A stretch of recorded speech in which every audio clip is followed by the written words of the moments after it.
जी, तो अस्सलाम वालेकुम early readers and members. I hope आप सब खैर-ओ-आफ़ियत से होंगे, ईमान की बेहतरीन हालत से होंगे। सो जैसे कि आप सबको पता है कि आज का हमारा जो टॉपिक है, ठीक है, वो है ईएसपीआई मॉडल के ऊपर, ठीक है। यानी कि हम ईएसपीआई मॉडल को यूज़ करके इसके थ्रू जो है हम किस तरह से अमीर बन सकते हैं, ठीक है। या फिर हम ईएसपीआई मॉडल को जो है कंप्लीट मीटिंग के अंदर एक्सप्लेन करेंगे, ठीक है।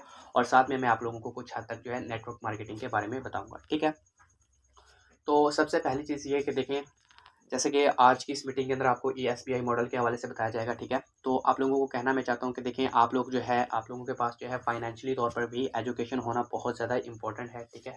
आप लोगों को फाइनेंशियली एजुकेशन भी होना चाहिए, ठीक है। यानी कि जिसमें पैसे के हवाले से ही है, क्योंकि देखें अब हम सब लोगों का यहाँ पर क्या मकसद है कि हमने पैसा कमाना है, ठीक है। आप लोग, मैं, यहाँ पर सब लोग इस मीटिंग के अंदर क्यों बैठे हैं? क्योंकि हमने पैसा कमाना है, ठीक है। पैसे के पीछे या पैसे की वजह से ही हम बैठे हैं कि हमने पैसा कमाना है। हमारा मेन मकसद क्या है? कि हमने पैसा कमाना है, ठीक है। अब इसी तरह से मैं आपको एग्जांपल देके समझाता हूँ। देखें कि अगर आपने डॉक्टर बनना है तो आप क्या करेंगे कि आप डॉक्टर के लिए ही डॉक्टर वाली ही स्टडी करेंगे, ठीक है। यानी कि आप एमबीबीएस करेंगे, ठीक है। अगर आपने इंजीनियर बनना है तो आप लोग क्या करेंगे? आप इंजीनियरिंग की ही स्टडी करेंगे। अगर आपने सीए बनना है तो आप चार्टर्ड अकाउंटेंट की ही स्टडी करेंगे। इसी तरह से अगर आप लोगों ने पैसा कमाना है तो आप लोग क्या करेंगे? आप लोगों को पैसे की ही स्टडी करनी पड़ेगी कि पैसा एक्चुअली में बनता कैसे है, ठीक है। इसकी क्या कैटेगरीज होती हैं, ये सारी चीज़ें आपको पता होनी चाहिए। आपको आपके पास फाइनेंशियली एजुकेशन होना मोस्ट इंपॉर्टेंट है, ठीक है। अब सबसे पहली चीज़ कि देखिए, ये फाइनेंशियली एजुकेशन हमें मिलती कहाँ से है? अब फाइनेंशियली एजुकेशन ना तो हमें किसी स्कूल के अंदर बताई जाती है, ना ही हमें किसी यूनिवर्सिटी के अंदर बताई जाती है, ना ही हमें किसी कॉलेज के अंदर बताई जाती है। स्कूल के अंदर कहीं पर भी कोई ऐसा सब्जेक्ट नहीं होता जिसके अंदर आप लोगों को ये सिखाया जाए कि एक्चुअली में पैसा कैसे बनता है, ठीक है। या फिर पैसे की क्या कैटेगरीज होती हैं, ठीक है। इसमें से कुछ भी आपको फाइनेंशियली तौर पर इस तरह की कोई एजुकेशन नहीं दी जाती, ठीक है। अब मैं आप लोगों को यहाँ पर फाइनेंशियली एजुकेशन हासिल करने के लिए एक छोटी सी बुक रिकमेंड करूँगा, ठीक है, जिसको अगर आप रीड करते हैं कंप्लीट तो आप लोग फाइनेंशियली तौर पर काफ़ी ज़्यादा एजुकेशन हासिल करेंगे। और उस एजुकेशन की बिना पर अगर आप फाइनेंशियली तौर पर एजुकेट हो जाते हैं तो आप अपने मेंबर्स को वो वही जो आपकी फाइनेंशियली एजुकेशन होगी, ठीक है, उसी चीज़ के ऊपर आप अपने मेंबर्स को अच्छी तरीके से डील आउट भी कर सकते हैं और उनको भी वो एजुकेशन आप कंप्लीट दे सकते हैं, जिससे आप लोगों को कस्टमर डीलिंग में बहुत ज़्यादा फ़ायदा होगा, ठीक है। अब यहाँ पर ना मैं आपको बुक का नेम बता देता हूँ, ठीक है। शायद आप में से काफ़ी सारे लोग पहले भी जानते होंगे, ठीक है। अगर नहीं जानते तो आप लोग अगर इस बुक को सर्च करेंगे, गूगल पर सर्च करेंगे या कहीं और पे सर्च करेंगे तो आपको इस बुक के बारे में काफ़ी कुछ पता चल जाएगा। अगर आप इस बुक को रीड करते हैं तो आपको फाइनेंशियली तौर पर काफ़ी ज़्यादा एजुकेशन मिलेगी, ठीक है। तो बुक का नाम है रिच डैड पुअर डैड, ठीक है। आपने काफ़ी सारे लोगों ने इसका नेम सुना होगा, ठीक है। तो ये जिन्होंने लिखी उनका नाम है रॉबर्ट क्यूसाकी, ठीक है, जो कि बहुत बड़े बिजनेसमैन है, ठीक है। तो उन्होंने इस बुक को लिखा है और इस बुक से ही एक मॉडल लिया गया है जिसका नाम है ईएसपीआई मॉडल, ठीक है, जिसके ऊपर हम आगे चल के बात करने जा रहे हैं, ईएसपीआई मॉडल, ठीक है। तो अब उन्होंने किया क्या है कि उन्होंने इस बुक के अंदर इस ईएसपीआई मॉडल को लिखा और जिसके अंदर उन्होंने बताया कि पूरी दुनिया के अंदर तकरीबन 4 कैटेगरी होती हैं पैसा कमाने की, ठीक है। टोटल उन्होंने कितनी कैटेगरी डिवाइड कर दी? 4 कैटेगरीज़, ठीक है। अब उसमें कौन-कौन सी कैटेगरी हैं? ईएसबीआई, ठीक है। E for employee, S for self employee और बी फॉर बिजनेसमैन और आई फॉर इन्वेस्टर, ठीक है। सो अब आपको ये चारों के चार ही समझ आ गए होंगे, ठीक है। अब मैं आप लोगों को मज़ीद समझाता हूँ, ठीक है। सबसे पहले हम बात करते हैं एम्प्लॉई के ऊपर बात करते हैं, ठीक है। ई फॉर एम्प्लॉय, ठीक है। अब एम्प्लॉय कौन लोग होते हैं? अब एम्प्लॉय के बारे में जैसा कि आपको पता है कि जो लोग जॉब करते हैं, ठीक है, तो जहाँ पर यानी किसी नौकरी या किसी भी फैक्ट्री के अंदर जो लोग जॉब करते हैं तो उसको क्या बोलते हैं? हम एम्प्लॉय बोलते हैं। यानी कि वो लोग वहाँ पर नौकरी कर रहे होते हैं, वो लोग वहाँ पर जॉब कर रहे होते हैं, ठीक है। तो फर्स्ट ई फॉर एम्प्लॉय।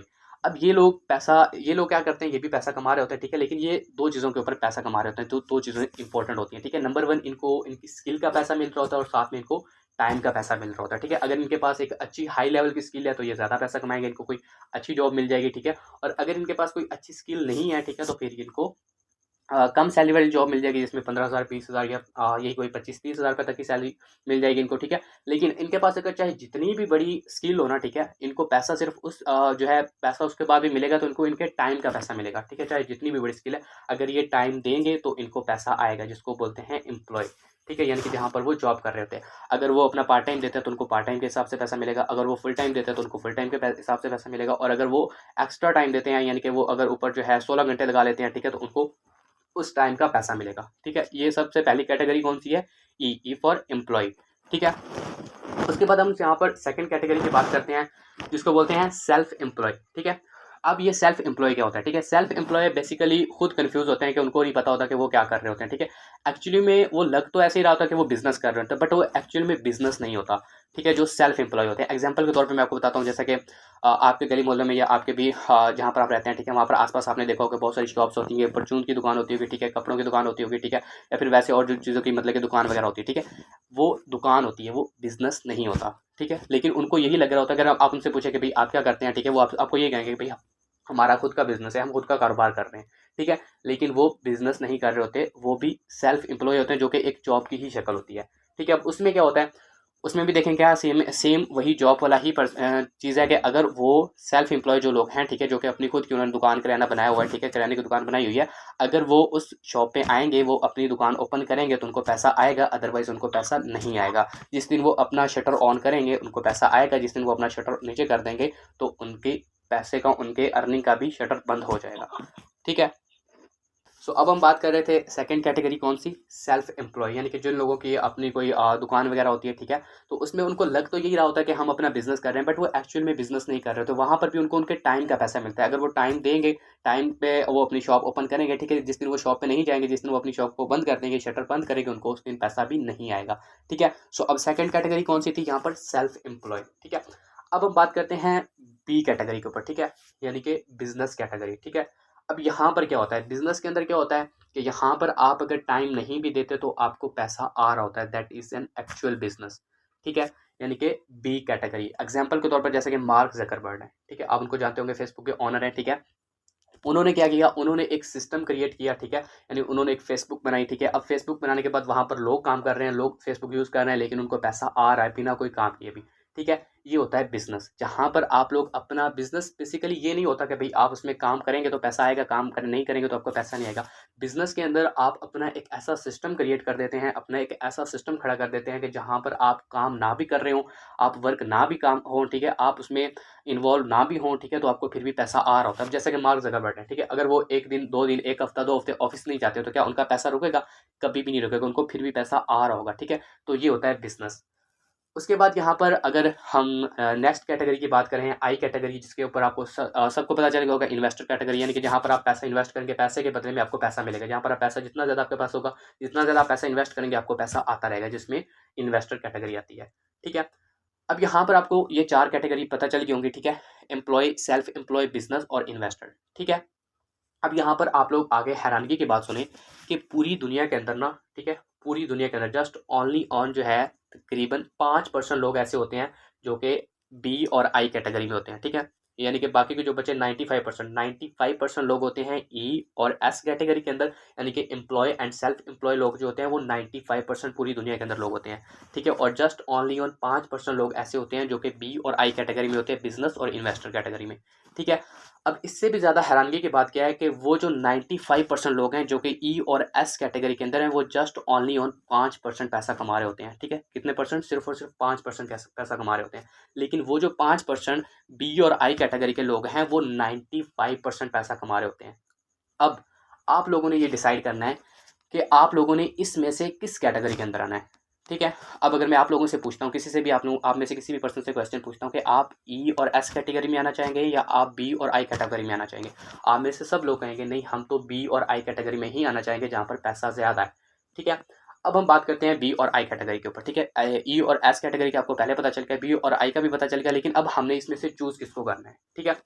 अब अगर आते हैं डायरेक्ट हम ई कैटेगरी, सॉरी, आई कैटेगरी के अंदर, ठीक है, यानी कि हम अगर सिर्फ इन्वेस्टर, यानी कि एज ए, हम सीधा सीधा इन्वेस्ट भी नहीं कर सकते। आपको पता है अगर हम इन्वेस्टर आते हैं, ठीक है, तो हमें उसके लिए भी काफ़ी भारी रकम जो है वो इन्वेस्ट करनी पड़ेगी, और इतनी रकम हमारे पास है भी नहीं, क्योंकि हम सब मिडिल क्लास फैमिली से हैं, ठीक है, हम इतना ज़्यादा पैसा भी इन्वेस्ट नहीं कर सकते हैं, ठीक है।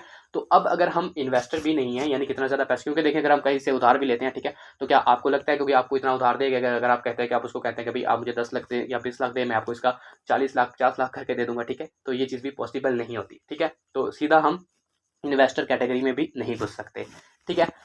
अब उसके बाद बात करते हैं बिजनेस कैटेगरी के ऊपर, ठीक है, यानी कि बी कैटेगरी के ऊपर, ठीक है। अगर आप बिजनेस के अंदर आते हैं तो आप लोगों को पता है कि अगर आप अपना खुद का कारोबार करते हैं, खुद का बिजनेस करते हैं, तो उसके लिए भी आपको कम से कम कुछ ना कुछ तो इन्वेस्टमेंट चाहिए होती है, क्योंकि जीरो इन्वेस्टमेंट से आप बिजनेस भी स्टार्ट नहीं कर सकते हैं, ठीक है। सो अगर आप अपना फिजिकल कोई भी बिजनेस स्टार्ट करते हैं तो उसके लिए आपके पास कम से कम जो है वो 50,000, 1 लाख, 2, 3, 4 या यहाँ तक के 15-20 आजकल के हिसाब से, जितना आपको पता है जितनी महंगाई है आपके पास, कम से कम अपना कोई बिजनेस स्टार्ट करने के लिए 15 से 20 लाख रुपए होना ज़रूरी है। ठीक है। अब अपना कोई आप खुद का बिजनेस स्टार्ट करने के लिए 15 से 20 लाख रुपए ले भी लेते हैं, उसके बाद भी आपको एक टीम चाहिए होती है, एक आपको ट्रस्टेबल टीम चाहिए जो जिसके साथ आप आगे काम कर सकें, क्योंकि आप एक अकेले तो आप अपना बिजनेस संभाल नहीं सकते। ठीक है, आपको कोई टीम भी चाहिए। उसके बाद आपको एक यूनिक आइडिया चाहिए जिससे आप अपने उस बिजनेस को ग्रो कर सकें। ठीक है। और इन सारी चीज़ों के बाद अगर आपके पास ये सारी चीज़ें आ भी जाती हैं तो आपके पास एक्सपीरियंस होना बहुत ज़्यादा ज़रूरी है। ठीक है, क्योंकि बिना एक्सपीरियंस के आप बिजनेस भी नहीं कर सकते। ठीक है, अगर आपके पास एक्सपीरियंस ही नहीं है और बिना एक्सपीरियंस से आप कहीं से भी कोई लोन लेके या कहीं से भी पैसे लेके अपना बिजनेस का स्टार्ट कर भी लेते हैं और आपके पास एक्सपीरियंस नहीं है तो आप उस बिजनेस में नाकाम हो जाएंगे, आपका वो सारा पैसा वेस्ट हो जाएगा। ठीक है, अब आपके पास एक्सपीरियंस भी नहीं है। ठीक है, तो अब हम बात करते हैं कि चलें अगर हम ई में भी नहीं आ सकते, एस में भी नहीं आना चाहते और आई जो है यानी कि इन्वेस्टर में भी नहीं आ सकते और बी कैटेगरी हम यानी अगर हम अपना बिजनेस स्टार्ट करते हैं तो बिजनेस के लिए भी हम ये चीज़ें नहीं कर सकते हैं। ठीक है, हमारे पास ये भी नहीं है, तो अब हमारे पास बचता गया, हमारे पास ऑप्शन क्या है। ठीक है, तो अब आपके पास यहाँ पर ऑप्शन है नेटवर्क मार्केटिंग। ठीक है, पहले आपको ESPI मॉडल के हवाले से पता चल गया होगा। ठीक है, अब हम बात करते हैं नेटवर्क मार्केटिंग के, एक्चुअल में नेटवर्क मार्केटिंग क्या है। ठीक है, देखिए अगर आप नेटवर्क मार्केटिंग करते हैं, ठीक है, तो नेटवर्क मार्केटिंग भी बिल्कुल एग्जैक्ट आपको बिजनेस वाले ही फायदे देती है। वो कैसे? अब देखिए बिजनेस के अंदर क्या होता है, बिजनेस के अंदर यही होता है कि वहाँ पे टाइम लीवरेज होती है, यानी कि वो जो बिजनेस मैन होता है, ठीक है, वो क्या करता है अपने टाइम को डिवाइड करता है। अब देखिए आप मुझे बताएं मेहनत कौन ज़्यादा करता है, मेहनत एम्प्लॉय करता है या बिजनेस करता है? एम्प्लॉय मेहनत ज़्यादा करता है, ज़्यादा जो है तालीम किसके पास होती है, वो भी एक एम्प्लॉय के पास ही होती है। ठीक है, लेकिन क्या होता है एम्प्लॉय अपने टाइम को डिवाइड नहीं करता। ठीक है, वो अगर टाइम लगाएगा, ठीक है, वो अगर एक दिन के अंदर काम करता भी है, ठीक है, तो वो ज़्यादा से ज़्यादा कितना कर लेगा, 8 घंटे, 10 घंटे, 15 घंटे, 16 घंटे, इससे ज़्यादा वो काम नहीं कर सकता। अगर सेल्फ एम्प्लॉय है वो भी इससे ज़्यादा काम नहीं कर सकता। लेकिन बिजनेसमैन क्या करता है, बिजनेसमैन अपने नीचे एक टीम खड़ी करता है। ठीक है, उसके नीचे लोग होते हैं जो कि उसके लिए काम कर रहे होते हैं। ठीक है, अब फॉर एग्जांपल अगर एक बिजनेसमैन के नीचे 100 लोगों की टीम है और वो 100 लोग एक दिन का 8-8 घंटा भी काम करते हैं तो उसके नीचे 800 घंटा काम हो रहा होता है। ठीक है, तो इस तरह से वो अपने टाइम को डिवाइड करता है। ओके, सो अब हम बात कर रहे थे कि बिजनेस के ऊपर, ठीक है, यानी कि बी कैटेगरी के ऊपर। अब बिजनेसमैन क्या करता है कि वो अपने टाइम को डिवाइड करता है, लेकिन नेटवर्क मार्केटिंग में क्या होगा, नेटवर्क मार्केटिंग में सेम आप अपने टाइम को डिवाइड करते हैं। आपके नीचे टीम है, आपके नीचे लोगों का नेटवर्क है। ठीक है, आपके नीचे लोग काम कर रहे होंगे, तो इसी तरह से आपको भी टाइम का पैसा मिलेगा। ठीक है, यानी कि जितना ज़्यादा आपके नीचे लोग काम करेंगे, जितना ज़्यादा आपका नेटवर्क होगा, आपको उतना ही ज़्यादा पैसा आएगा। ठीक है, अब जैसा कि मैंने आप लोगों को बताया कि बिजनेस के लिए आपके पास इन्वेस्टमेंट होना जरूरी है, आपके पास टीम होना जरूरी है, आपके पास एक्सपीरियंस होना जरूरी है, आपके पास एक यूनिक आइडिया होना जरूरी है, तभी आप अपने बिजनेस के अंदर भी कामयाब हो सकते हैं। बट अगर आपके पास इसमें से कुछ भी नहीं है लेकिन फिर भी आप लाइफ में कुछ करना चाहते हैं, आपके ड्रीम्स हैं, आप लाइफ में कुछ बड़ा हासिल करना चाहते हैं, ठीक है, तो आपके लिए सबसे बेस्ट अपॉर्चुनिटी है वो है नेटवर्क मार्केटिंग। क्यों? क्योंकि नेटवर्क मार्केटिंग आपसे कोई लाखों करोड़ों की इन्वेस्टमेंट नहीं मांगती। आप नेटवर्क मार्केटिंग फील्ड के अंदर छोटी सी इन्वेस्टमेंट से स्टार्ट कर सकते हैं। आपके पास अगर कोई तालीम नहीं है, कोई डिग्री नहीं है, ये चीज़ मैटर नहीं करती। ठीक है, आपके पास टीम नहीं है, ये चीज़ मैटर नहीं करती। आपके पास कोई नॉलेज नहीं है, आपके पास कोई कॉन्फिडेंस नहीं है, कोई एक्सपीरियंस नहीं है, ये चीज़ मैटर नहीं करती नेटवर्क मार्केटिंग की फील्ड में। ठीक है, अगर आप ज़ीरो से भी स्टार्ट करते हैं नेटवर्क मार्केटिंग फील्ड में तो आप एक दिन बहुत बड़े यहाँ से नेटवर्कर बन के आगे बहुत बड़ा पैसा कमा सकते हैं नेटवर्क मार्केटिंग की फील्ड के अंदर। अगर आपके पास ड्रीम्स हैं, आप अपनी लाइफ में कुछ करना चाहते हैं, अगर तो आपने सिर्फ इसलिए नेटवर्क मार्केटिंग को ज्वाइन किया है कि भाई बस हो गया तो ठीक है, ना हुआ तो बस मैं कोई और कर लूँगा, तो फिर नेटवर्क मार्केटिंग आपके लिए कुछ भी नहीं है। आप अभी से छोड़ दें नेटवर्क मार्केटिंग को, अगर आपने इस माइंडसेट के साथ किया हुआ है। लेकिन आपके कुछ ड्रीम्स हैं, आप लाइफ में कुछ करना चाहते हैं, वाकई में कुछ बड़ा हासिल करना है, ठीक है, तो उसके लिए फिर आपके पास नेटवर्क मार्केटिंग सबसे बेस्ट ऑप्शन है। अगर तो आपके पास इन्वेस्टमेंट है तो आप सीधा सीधा इन्वेस्टमेंट करें, बट इन्वेस्टमेंट भी नहीं है, आप बिजनेसमैन भी नहीं बन सकते हैं, तो फिर नेटवर्क मार्केटिंग आपके लिए सबसे बेस्ट है। क्योंकि नेटवर्क मार्केटिंग के अंदर आपको लाखों की इन्वेस्टमेंट की जरूरत नहीं है, आपको टीम की जरूरत नहीं है, आपको एक्सपीरियंस की जरूरत नहीं है, आपके पास बिल्कुल जीरो है, कुछ भी नहीं है, तो आप जीरो से भी स्टार्ट कर सकते हैं। अगर मैं आपको अपनी ही एग्जांपल दूं तो मैंने भी जब इस फील्ड को आगाज़ किया था, इस फील्ड का स्टार्ट किया था, मेरे पास भी कुछ नहीं था, जीरो था। मेरे पास कोई कॉन्टैक्ट लिस्ट नहीं थी, मेरे पास कोई टीम नहीं थी, मेरे पास कोई कॉन्फिडेंस नहीं था, मेरे पास कोई एक्सपीरियंस नहीं था, और मैंने जो इन्वेस्टमेंट की थी वो भी कोई इतनी बड़ी इन्वेस्टमेंट नहीं की थी। मैंने जस्ट उस टाइम जब मैंने मेटाफोर्स को स्टार्ट किया था तो तकरीबन 1300-1400 रुपये में लेवल 1 का स्टार्टअप होता था। ठीक है, जस्ट मैंने ओनली ऑन 1300-1400 लगा के मेटाफोर्स के अंदर लेवल 1 पे स्टार्टअप लेके आज एक अच्छी टीम बना ली है। ठीक है, अब मेरे पास अच्छा खासा एक्सपीरियंस है, अच्छा खासा कॉन्फिडेंस है। ठीक है, आप सबको जैसा कि अचीवमेंट्स का भी पता है, ठीक है, अच्छी खासी अचीवमेंट्स भी की हैं इस सिस्टम से, ठीक है। क्यों? क्योंकि मेरी वाई क्लियर थी, ठीक है, और मैंने इस सिस्टम के ऊपर मेहनत की, हार्ड वर्क किया। अब इसी तरह से अगर आपकी भी वाई क्लियर है, ठीक है, और आपको भी पता है कि मैंने लाइफ में कुछ बड़ा हासिल करना है, आपके कुछ ड्रीम्स हैं, तो नेटवर्क मार्केटिंग बिजनेस आपके लिए सबसे बेस्ट है, ठीक है। अब मैं आपको लोगों को एक और चीज़ भी बता दूं कि देखें, जब आप नेटवर्क मार्केटिंग की फील्ड में आएंगे तो यहाँ पर आपको स्टार्टिंग में एफर्ट लगानी पड़ेगी, आपको मेहनत करनी पड़ेगी। अगर आप ये सोचते हैं कि मैं नेटवर्क मार्केटिंग में आऊँगा, ठीक है, और यहाँ पर मैं आते ही कामयाब हो जाऊँगा, तो ये चीज़ पॉसिबल नहीं है, क्योंकि आप नेटवर्क मार्केटिंग की फील्ड के अंदर बाई चांस आ तो सकते हैं, लेकिन बाई चांस आप लोग यहाँ पर कामयाब नहीं हो सकते। बाई चांस आ कैसे सकते हैं कि आपने किसी का स्टेटस देख लिया, किसी से मोटिवेट हो गए, या किसी की कोई अर्निंग देखकर देख लिया कि हाँ भाई ये कमा रहा है तो हम भी कमा सकते हैं। आप लोग नेटवर्क मार्केटिंग के फील्ड में आ गए, ठीक है, हाँ भाई इसने किया था, इसको अर्निंग आ गई, मैं भी कर लेता हूँ, मुझे भी आ जाएगी, ठीक है। तो कहने का मकसद ये है कि आप नेटवर्क मार्केटिंग की फील्ड में बाई चांस आ तो सकते हैं, लेकिन यहाँ पर बाई चांस कामयाब नहीं हो सकते हैं। आपको कामयाब होने के लिए एफर्ट लगानी पड़ेगी, आपको मेहनत करनी पड़ेगी, आपको हार्डवर्क करना पड़ेगा, ठीक है। तो अब अगर आप नेटवर्क मार्केटिंग फील्ड का स्टार्ट करते हैं तो आपको स्टार्टिंग में क्या होता है कि स्टार्टिंग में आपका जो है ना मेहनत ज़्यादा लगती है, बट आपको प्रॉफिट कम आ रहा होता है, आपको अर्निंग नहीं आ रही होती, ठीक है। क्योंकि आपका अभी स्टार्ट है, ठीक है, स्टार्ट में आपको कुछ पता नहीं होता, आपके पास कोई नॉलेज नहीं होता, कोई एक्सपीरियंस नहीं होता, आपको कुछ भी नहीं पता, तो बिल्कुल जीरो से आप स्टार्ट करते हैं, ठीक है। तो आपके पास टीम भी नहीं होती, आपकी कॉन्टैक्ट लिस्ट भी नहीं होती, आपने वो भी बढ़ानी होती है, सब कुछ हर चीज़ को मैनेज करना पड़ता है, ठीक है। आहिस्ता आहिस्ता क्या होता है कि आप जब थोड़ी थोड़ी एफर्ट ज़्यादा करते हैं, आपको थोड़ा टाइम और लगता है, फिर आहिस्ता आहिस्ता होता क्या है कि आहिस्ता आहिस्ता आपकी मेहनत जो है वो थोड़ी थोड़ी कम होती रहती है, अर्निंग बढ़ती रहती है, और एट दी एंड एक ऐसा टाइम आता है कि जब आप मेहनत नहीं कर रहे होते, लेकिन फिर भी आपको पैसा आ रहा होता है, अर्निंग आ रही होती है। क्यों? क्योंकि आपने अपने नीचे एक नेटवर्क खड़ा कर दिया, अपनी एक टीम खड़ी कर दी, ठीक है, और उस टीम की तरफ से आपको बिना कोई काम के पैसा आ रहा होता है, ठीक है। तो ये होती है नेटवर्क मार्केटिंग। सो अगेन से मैं आप लोगों को यही कहूँगा कि अगर आप ई और एस कैटेगरी में तो आना नहीं चाहते, और आई कैटेगरी में आप आ नहीं सकते, यानी कि आप सीधा सीधा इन्वेस्टमेंट कर नहीं सकते, और बी कैटेगरी के अंदर आप लोगों को पता है कि अगर आप बिजनेस करते हैं तो आपके पास एक्सपीरियंस भी होना ज़रूरी है, टीम भी होना ज़रूरी है, बहुत सारी चीज़ें होना ज़रूरी है, इन्वेस्टमेंट होना ज़रूरी है, यूनिक प्लान होना ज़रूरी है, ठीक है। और अगर आपके पास ये चीज़ भी नहीं है, लेकिन फिर भी आप लाइफ में कुछ करना चाहते हैं, आपके ड्रीम्स हैं, आप अपनी फैमिली को सपोर्ट करना चाहते हैं, कुछ ना कुछ बड़ा करना चाहते हैं, तो आपके लिए सबसे बेस्ट अपॉर्चुनिटी है, तो वो है नेटवर्क मार्केटिंग, ठीक है। अब अगर आप नेटवर्क मार्केटिंग करते हैं, और नेटवर्क मार्केटिंग अगर आप मेटाफोर्स के साथ कर रहे हैं, तो ये आपके लिए उससे भी ज़्यादा मज़ेदार बात है। वो कैसे? कि अगर आप मेटाफोर्स के साथ जुड़े हैं, ठीक है, तो आपको पता है कि मेटाफोर्स एक तरह का कंप्लीटली आपका खुद का बिजनेस है। यहाँ पर कोई आपके ऊपर आपका ऑनर, मालिक कोई भी कुछ भी नहीं है, ठीक है। अगर आप किसी और कंपनी के अंदर चले जाते हैं, ठीक है, नाम तो मैं नहीं लूँगा, लेकिन फिर भी अगर आप किसी सेंट्रलाइज कंपनीज के अंदर जाते हैं, वहाँ पर अगर आप नेटवर्क मार्केटिंग करते हैं, तो वहाँ पर क्या होगा कि वहाँ पर आपके ऊपर मालिक होगा, ऑनर होगा, ठीक है। वहाँ पर आप कोई थोड़ी बहुत ऊँच-नीच करते हैं, या फिर आप उनको सही पे टाइम नहीं देते हैं, या फिर आप वहाँ पर एक्टिव नहीं होते हैं, तो आपके अकाउंट्स ब्लॉक हो जाते हैं, या फिर जब आप बड़े लेवल्स पर जाते हैं, ठीक है, आप बड़े रैंक्स पर जाते हैं, तो फिर भी आपके अकाउंट्स ब्लॉक हो जाते हैं, ठीक है, आपको वहाँ पे हटाया जा सकता है, कुछ भी हो सकता है। बट मेटाफोर्स के अंदर ऐसी कोई आपको टेंशन लेने वाली बात नहीं है। आप यहाँ पर आपकी आईडी का किसी के पास कोई कंट्रोल नहीं है, ठीक है, आपके अलावा। जब तक जब तक आपकी कीवर्ड्स आपके पास हैं, तो आईडी आपके पास है। और उसके बाद के देखें, मेटाफोर्स के अंदर जो आपको 100% अर्निंग आती है, 100% आपको पे आउट आता है, ठीक है। जो आप मेहनत करेंगे, जो आप वर्क करेंगे, जो आप मेहनत करेंगे, ठीक है, उसका 100% अर्निंग आपके ही वैलेट में आएगी। कोई विड्रॉ की कोई लिमिट नहीं, कोई टाइम टेबल, कोई क्लोजिंग नहीं है, ठीक है। सो आपके लिए अगर आप नेटवर्क मार्केटिंग करते हैं, तो मेटाफोर्स से बेस्ट प्लेटफॉर्म आपको आपके पास कोई भी नहीं है, ठीक है।